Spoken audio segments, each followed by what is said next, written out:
Assalomu alaykum barchaga. Mashhur Bernabeu yana to'ldi do'stlar. Hozirgina El Clasico yakunlandi. Real Madrid Barselonani qabul qildi. Bernabeuda Madridda 2-1 hisobda g'alaba qozonmoqda.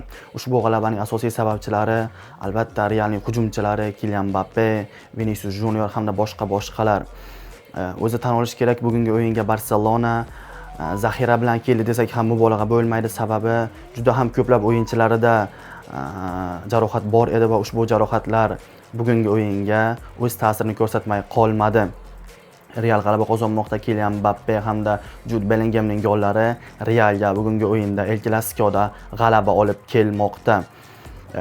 O'yin 109 daqiqa davom etdi va ushbu o'yindagi holatlarni biz ko'rdik. Albatta keyingi o'yinda ikkala jamoada ham jismoniy holatda albatta kamchiliklar bo'ladi. Real Madrid keyingi turda Valensiya bilan bahs olib boradi va Barselona esa Elche bilan bahs olib boradi. Pedri qizil kartochka olmoqda. O'yinning 108-daqiqasida qizil kartochka olmoqda. O'zi tan olish kerakki, o'yinning boshidan beri u juda ham qo'pol o'yin ko'rsatdi va buning oqibatida keyingi o'yinlarda tushmaydigan bo'lmoqda. Flik zaxirada edi. Shunday qilib El Clasico yakunlandi. Realdan g'alaba, Barsadan mag'lubiyat. Oradagi farq esa 5 ochkoga yetmoqda. Do'stlar, futbol dunyosi hamda dunyo futbolidagi eng so'nggi xabarlar I am Doniyorbek bilan salomat bo'lasizlar.